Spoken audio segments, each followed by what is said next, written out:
All right, so we're on to the next part, and I wanted to stop for a second, show you what we've done on one side before we do the other side. Now, in the last video, I showed you the template, okay? So here's the template. I've attached it to the board, and this is why I like to work from the underside when I cut these out.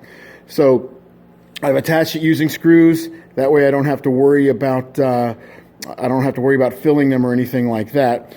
And I drew the line using the template, then I pushed the template back the distance from the blade of the router to the edge, drew that line, and then I cut just this side of it, okay? So you can see the effect that it has with that. But what you probably can't see in this video is it's pretty rough through there, and the line is not at a 90-degree angle. So that's why I wanted to use the router to do the final cutting of that. So the purpose of the template. And then I used the plunge router, and what I did is in 3 different stages I cut a little bit about to here, and then dropped it down a little bit, and then did a finish off thing. So now it's at a perfect 90-degree angle to the top and the bottom, and this is the result. Now I did put a little bit of filler. There were some breakout spots, just a little one there and another one down at the end, so I put a little filler in there, but you can see how it makes that really cool kind of tiger stripe on the edge of the table. Gives it a lot more dimension. So I'll show you. This is kind of how the end will look, but that's gonna all get cut off. But this is what I was initially looking at, just a straight edge, and I decided, let's make it boat shape for this conference table. Gives it a little more funk, a little more dimension, and the sides suddenly become this cool, attractive tiger stripe. So I'm gonna go ahead and do the other sides of the table and finish off this side of the table, and we'll go ahead and attach those legs. I'll show you what we do there in just a second.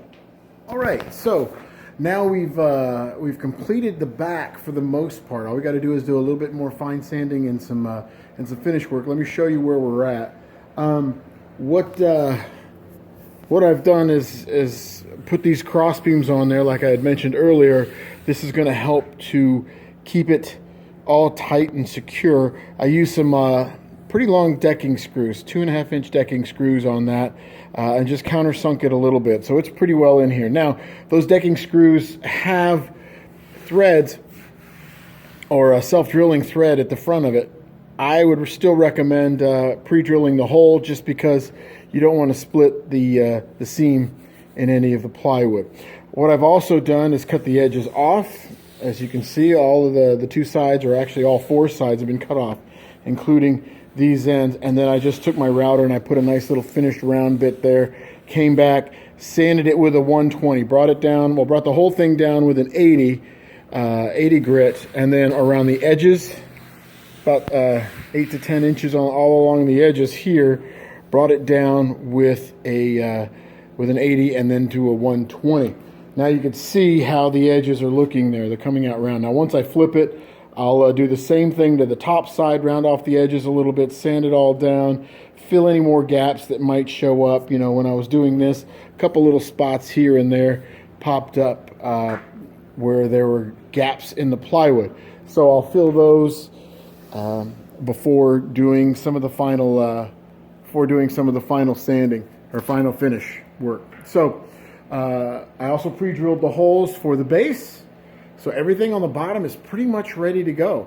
We just got to finish up the top now. We're getting really close. Stick around.